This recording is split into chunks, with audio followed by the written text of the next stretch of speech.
Dear aspirants, welcome to exams meet academy. நம்ம test 1 முடிஞ்சிருச்சு.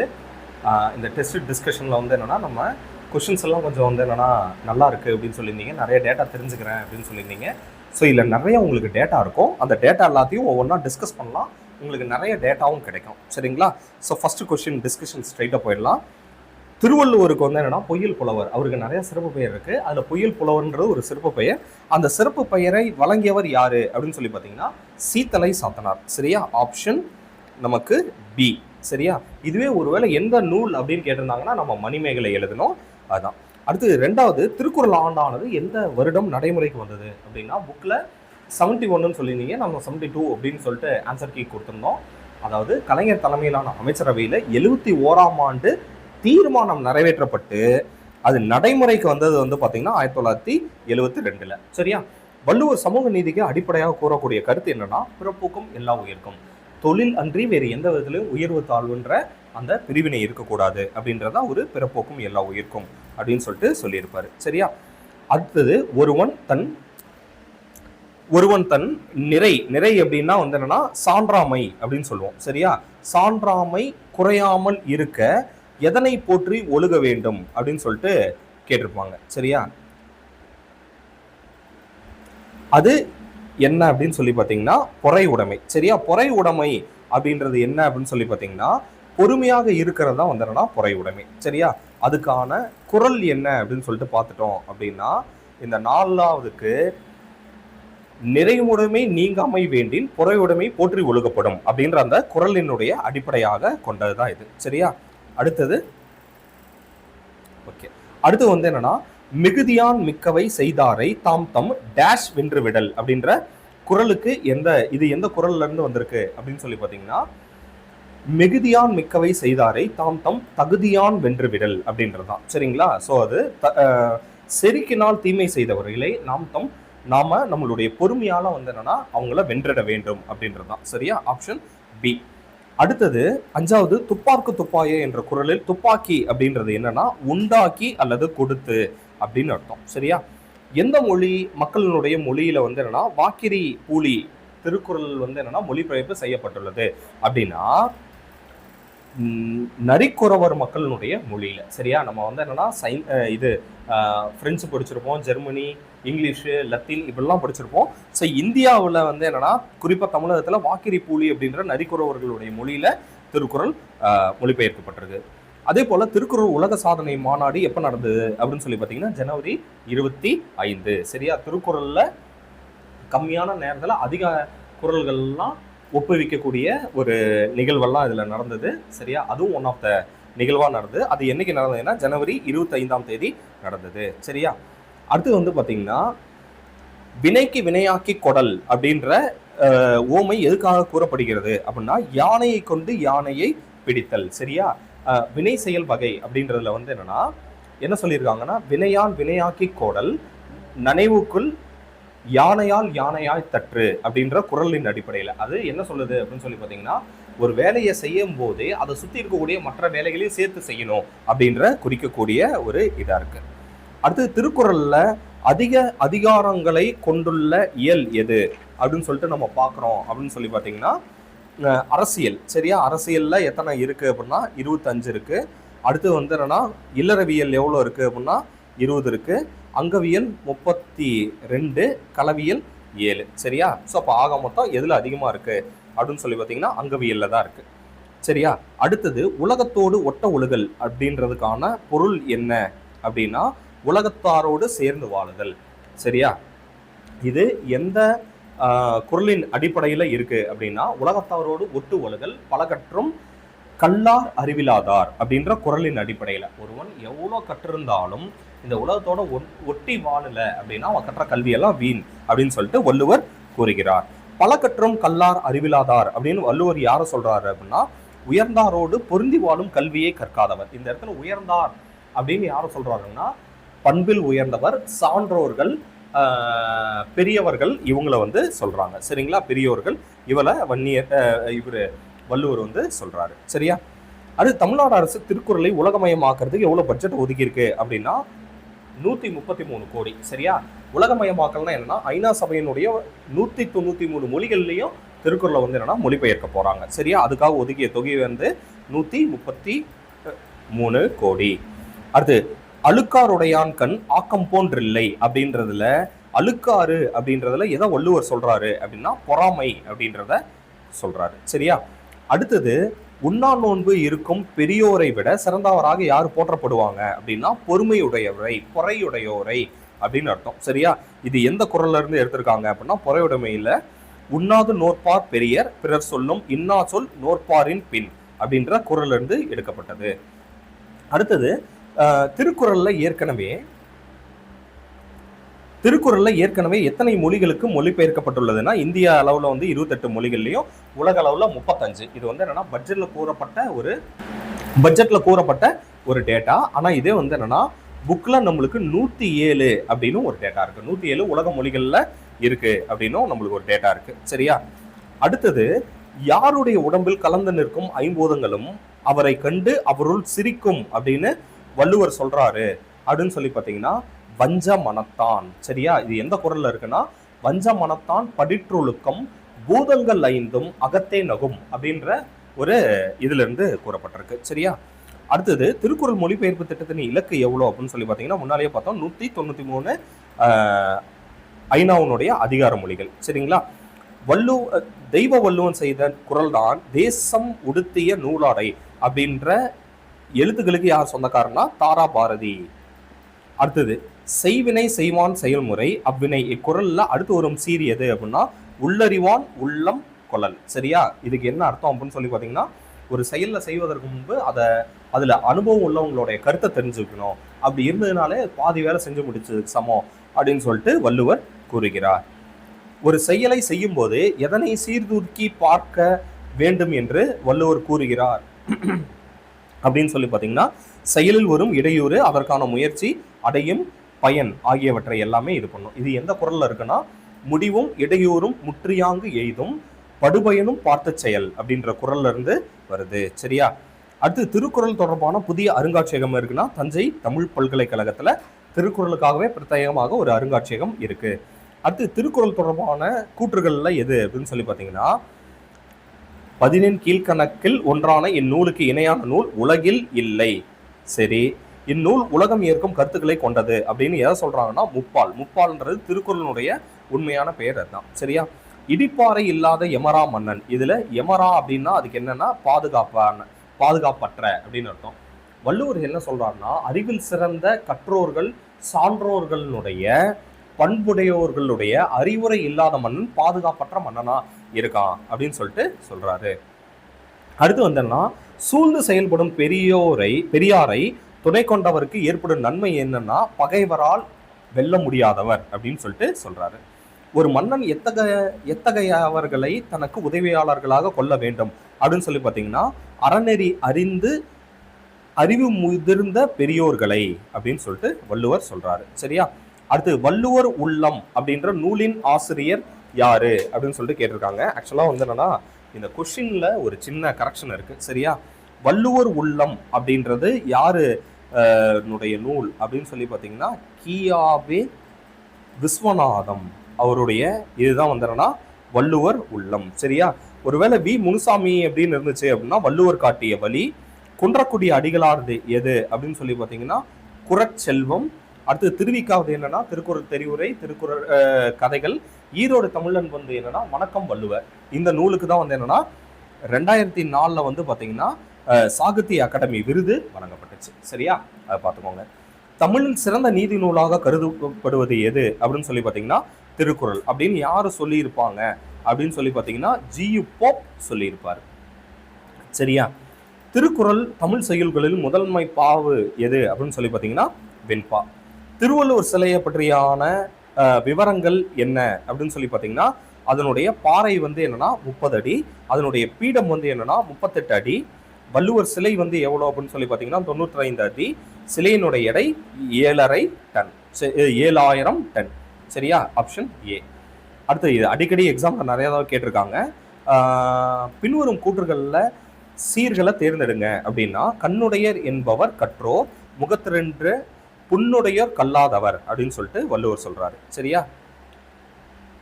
திருக்குறள்ல அனிச்சம் மலர் அப்படின்றது எத்தனை முறை வருது அப்படின்னா 4 முறை வருகிறது.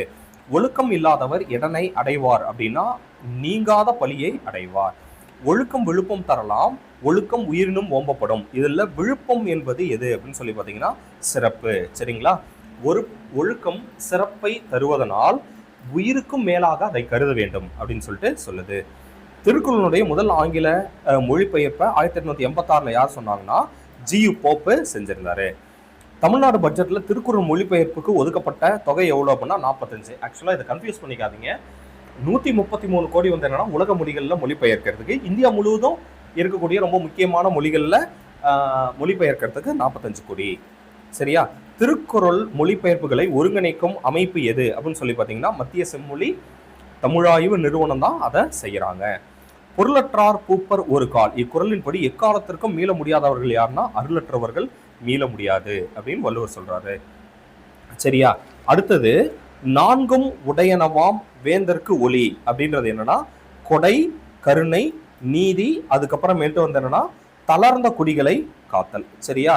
இதெல்லாம் தான் வந்து வேந்தனுக்கு கடமையாக இருக்கு. சரியா?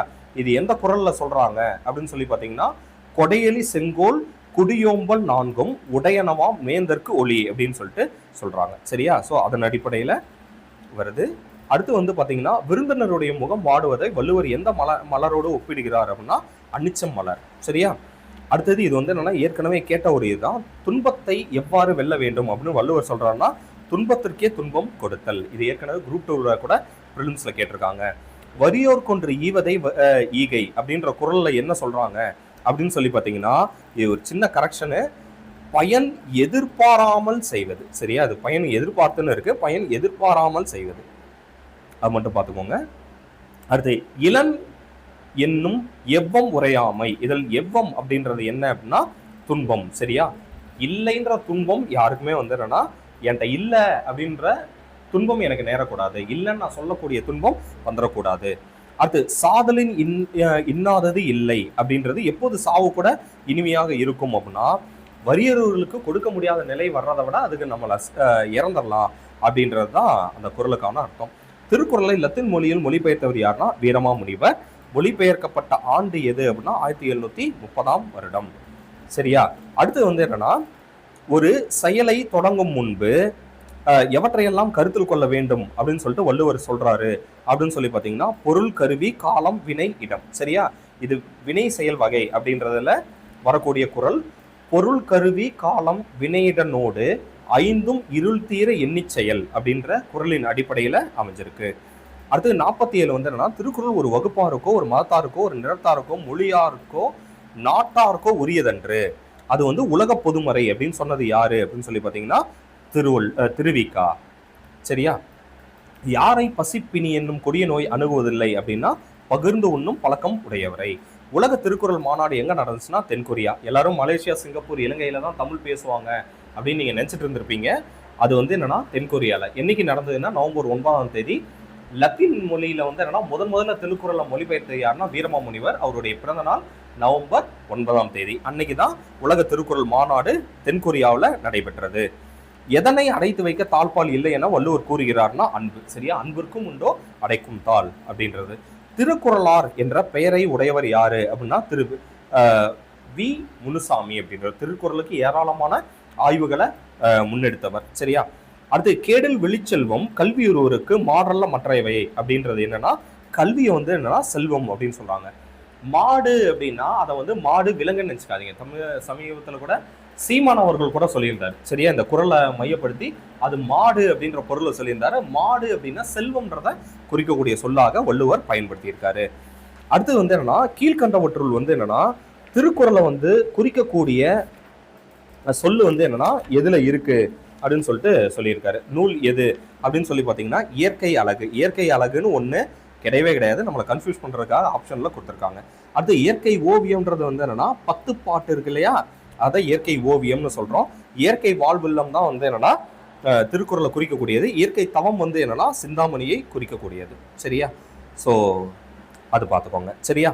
அடுத்தது 54 வந்து என்னன்னா, குடித்தலையி கோலோச்சும் மாநில மன்னன் அடித்தலையி நிற்கும் உலகு. அப்படின்னா இந்த அடித்தலையி அப்படின்றதுக்கு என்ன அர்த்தம் அப்படின்னா, அரசனின் அடியை பின்பற்றி நடத்தல், குடிமக்களுடைய தேவையை தெரிந்து அதை வந்து செய்து கொடுக்கக்கூடிய மன்னனுடைய அடிப்பாதங்களை பின்பற்றி இந்த உலகமே செல்லும் அப்படின்றதான் இதுக்கான பொருள். ஒரு மன்னனின் செங்கோலுக்கு அடிப்படையாக வள்ளுவர் எதனை குறிப்பிடுகிறார்னா, அறமும் நடுநிலைமையும் அப்படின்றதுதான். சரியா? மன்னன் நீதி வழங்கும் போது ஒரு பக்கம் சாயாமல் வந்து என்னன்னா நீதி வழங்க வேண்டும் அப்படின்றது வந்து என்னன்னா எப்படி சொல்றாங்கன்னா, கண்ணோட்டாது அப்படின்னு சொல்றாங்க. சரியா? இது எந்த குறளின் அடிப்படையில்னா, செங்கோன்மை அதிகாரத்துல ஓர்ந்து கண்ணோடாது இறை புரிந்து யார் மாட்டும் தேர்ந்து செய்வதே முறை அப்படின்ற குறள்ல இருந்து இது எடுக்கப்பட்டிருக்கு. சரியா? அடுத்தது, மன்னன் எதனை ஆராய்ந்து ஓர்ந்து தண்டனை வழங்க வேண்டும் அப்படின்னு சொல்லி பார்த்தீங்கன்னா, குற்றத்தின் அளவு. சரியா? எதிரியோட பலமோ அவங்க செல்வமோ அமைச்சர்களோட அறிவுரையோ கிடையாது, அவன் என்ன குற்றம் செஞ்சான்றதை பொறுத்து இது பண்ணும். அடுத்து, உரையை ஊற்றி ஊற்றி பார்த்தாலும் புளிக்காத பால் தந்தை தந்த தாய்ப்பால் முப்பால் அப்படின்னு புகழ்ந்துரைத்தவர் யாருன்னா கவிஞர் அறிவுமதி. கற்றவர்களும் கற்றவர்கள் என வள்ளுவர் யாரை வந்து என்னன்னா புகழ்றாரு அப்படின்னா, கற்றவர் அவையில் அவர்கள் மனம் கொள்ளுமாறு சொல்ல கற்றவர். நீங்க எவ்வளவு வேணாலும் படிச்சிருக்கலாம், ஒரு அவையில் அவர்களுக்கு புரியுற மாதிரி நீங்க அதை சொல்லணும் அப்படின்னு சொல்லிட்டு சொல்றாரு. நீங்க எவ்வளவு படிச்சிருந்தாலும் அதை உங்களுடைய மேட்டுமையை காட்டுற மாதிரி இருக்கக்கூடாது, அவர்களுக்கு புரியுற மாதிரி எடுத்து சொல்லக்கூடியவர்களாக இருக்கணும். அதுதான் கற்றோர்களில் கற்றவர் அப்படின்னு சொல்லிட்டு வள்ளுவர் சொல்றாரு. குட்டி திருக்குறள் அப்படின்னு சொல்லிட்டு எதை சொல்றாங்கன்னா, நாலடியார் தான் குட்டி திருக்குறள் அப்படின்னு சொல்லுவாங்க. ஒருவருக்கு பின் எஞ்சி இருக்கும் புகழானாலும் பழியானாலும் அறியப்படும் பண்பு எது அப்படின்னு சொல்லி பார்த்தீங்கன்னா, நடுவு நிலைமை. சரியா? நடுவு நிலைமையில தான் சொல்றாங்க. சரியா? அடுத்து வந்து என்னன்னா 62. சரியா? 62 என்ன சொல்லுது அப்படின்னா, அறம் போலும் கூர்மையரேனும் மரம் போல்வர் மக்கட்பண்பு இல்லாதவர் அப்படின்றதுல எது சொல்றாங்க அப்படின்னா, பண்பு இல்லாதவரின் இழிவை பற்றி கூறுகிறது இந்த குறள். சரியா? அடுத்து, தமிழக அரசு எந்த துறையின் மூலம் திருக்குறள் வாரத்தை நடத்துகிறது அப்படின்னா, தமிழ் வளர்ச்சி துறை. சரியா? ஓகே. அடுத்து 64 பாருங்க. யாருடைய செல்வம் வழி வழி மக்களுக்கு துணையாகும் அப்படின்னு சொல்லிட்டு சொல்றாங்க அப்படின்னு சொல்லி பார்த்தீங்கன்னா, செப்பம் உடையவன். சரியா? இது எந்த நடுவு நிலைமை அப்படின்றதுல என்ன சொல்றாங்க அப்படின்னா, செப்பம் உடையவன் ஆக்கஞ்சிதைவின்றி எச்சத்திற்கே மாப்பு உடைத்து அப்படின்ற குறளின் அடிப்படையில சொல்றாங்க. Option B. சரியா? நகுதல் பொருட்டென்று நட்பு அப்படின்றதுல நகுதல் அப்படின்றத எது சொல்றாங்கன்னா, சிரித்தல் அப்படின்றத வச்சு சொல்றாங்க. அடுத்து, எதனை விட ஒழுக்கம் உயர்ந்தது அப்படின்னு வள்ளுவர் சொல்றாருன்னா, உயிரினும் ஓம்பப்படும்னு சொல்றாரு இல்லையா, உயிரை விட மேலானதுன்னு சொல்றாரு. துவாமை என்ற சொல்லின் சரியான பொருளை தேர்ந்தெடுக்கணும் அப்படின்னா, துவாமைனா வறுமை அப்படின்னு அர்த்தம். திருக்குறளுக்கு விருது முதல்ல யாருக்கு வழங்கப்பட்டது அப்படின்னா, 1986ஆம் ஆண்டு குன்றக்குடி அடிகளாருக்கும், 87ஆம் ஆண்டு கியாபே விஸ்வநாதனுக்கும், ஐராவதம் மகாதேவனுக்கும், படிக்கராமுவுக்கும் வழங்கப்பட்டது அப்படின்னு சொல்லிட்டு சொல்றாங்க. அடுத்தது, தானம் தவம் செய்தவர்களை காட்டிலும் உயர்ந்தவர்களாக கருதப்படுபவர் யார் அப்படின்னு வள்ளுவர் யாரை குறிப்பிடுறாரு அப்படின்னு சொல்லி பார்த்தீங்கன்னா, மனதோடு பொருந்திய வாய்மையை பேசுபவர், உள்ளார்ந்த உண்மையை பேசுபவர்கள். அடுத்து 71ஆவது கொஸ்டின், அன்புடைமை ஆன்ற குடிப்பிறத்தல் இவ்விரண்டும் பண்புடைமை என்னும் வழக்கு. இக்குறள் எந்த அதிகாரத்துல வருதுன்னா, அன்புடைமைன்னு வர்றதுனால அதை போட்டுறாதீங்க, இது பண்புடைமை அப்படின்ற அதிகாரத்தில் வருகிறது. சரியா? அடுத்து வந்து என்னன்னா 72ஆவது கொஸ்டின், அரங்கின்றி வட்டாட்டு எற்றே அப்படின்ற குறளினுடைய பொருளை தரணும் அப்படின்னு சொல்லி பார்த்தீங்கன்னா, நிரம்பிய நூலறிவின்று அவையில் பேசுதல். இது எந்த குறள்ல வந்து சொல்றாங்க அப்படின்னு சொல்லி பார்த்தீங்கன்னா, அரங்கின்றி வட்டாடியற்றே நிரம்பிய நூலின்றி கோட்டிக்கொழல் அப்படின்ற குறள்ல இருந்து சொல்றாங்க. அதாவது வந்து நிரம்பிய நூலறிவெல்லாம் இல்லாம வந்தாருன்னா அவையில வந்து பேசக்கூடாது அப்படின்றதுக்கான இதுதான். கல்லாதவர் எப்போது மிகவும் நல்லவராக கருதப்படுகிறார் அப்படின்னு சொல்லி பார்த்தீங்கன்னா, கற்றறிந்த சான்றோர்கள் முன்னால பேசாத இருக்கும் போது தான் அவங்க மிகவும் நல்லவர்களாக கருதப்படுறாங்கன்னு வள்ளுவர் சொல்றாரு. சரியா? அடுத்து வந்து பார்த்தீங்கன்னா, கல்லாதான் ஓட்பம் கலிய நன்றாயினும். இக்குறள்ல ஓட்பம் இதனுடைய பொருள் என்ன அப்படின்னா, அறிவு, நுண்ணறிவு அப்படின்னு அர்த்தம். சரியா? இந்த குறள் என்ன சொல்லுதுன்னா, கல்லாதான் ஓட்பம் கலிய நன்றாயினும் கொல்லார் அறிவுடையார் அப்படின்னு அர்த்தம். சரியா? அதாவது என்னன்னா, சில நேரம் கல்லாதவர்கள் சொல்றது கூட சரியா இருக்கும், சரி மாதிரி இருக்கும். ஆனா அதுக்காகலாம் வந்து எல்லா நேரமும் அவங்கள அறிவுடைய சான்றோர் ஏத்துக்க மாட்டாங்க அப்படின்றதான் இதுக்கான குறள். அடுத்து திருக்குறளில் இடம்பெறாத ஒரே எழுத்து என்ன அப்படின்னு சொல்லி பார்த்தீங்கன்னா அடுத்தது யாருடைய நட்பு வரலாறு பிழை போல நாள்தோறும் வளரும் அப்படின்னு சொல்லி பார்த்தீங்கன்னா அறிவுரையாருடைய நட்பு. அடுத்து கற்க கசடர கற்பவை. இதில் கசடர என்பதனுடைய பொருள் என்ன அப்படின்னா குற்றம் நீங்களாக அப்படின்னு அர்த்தம். சரியா? அடுத்து 78 வந்து என்னன்னா யாதானும் நாடாமல் ஊராமல். கற்றவனுக்கு எவ்விடம் சொந்த ஊராகும் அப்படின்னு பார்த்தீங்கன்னா கற்றவனுக்கு எல்லா நாடும் எல்லா ஊர்களும் சொந்தம். அதனால தான் சொல்றீங்களே கற்றவர்களுக்கு சென்ற இடமெல்லாம் சிறப்பு, அறிவுடையவர்களுக்கு போற இடம்லாம் புகழாதான் இருக்கும். அவனுக்கு நாடு இதெல்லாம் கிடையாது, எல்லா ஊரும் எல்லா நாடுகளும். ஒருவன் தன் குழந்தைக்கு சேர்த்து வைக்க வேண்டிய மிகச்சிறந்த செல்வம் எதுனா கல்வி. நிலையான செல்வம் என வள்ளுவர் எதனை கூறுகிறார்னா ஊக்கம். ஊக்கம் இருக்கிறவர்களும் அவனுக்கு எவ்வளோ தோல்வி அடைந்தாலும் அவன் வந்து என்னன்னா மேலே வந்துட முடியும். அதனால ஊக்கம் தான் அப்படின்னு சொல்றாரு. இது கல்வின்றனால கன்ஃபியூஸ் ஆகிற மாதிரி இருக்கும். ஊக்கம் உடையார். சரியா? திருக்குறளுடைய மூலத்தை முதல்ல அச்சிட்டவர் யாரு அப்படின்னு சொல்லி பார்த்தீங்கன்னா தஞ்சை ஞானப்பிரகாசர் 1812ஆம் ஆண்டு. சரியா? அடுத்து கூடா ஒழுக்கம் கொண்டவரின் செயல் எதற்கு சமம் அப்படின்னு வள்ளுவர் சொல்றாரு அப்படின்னா பொய்யான தவம் அப்படின்னு சொல்லிட்டு சொல்றாரு.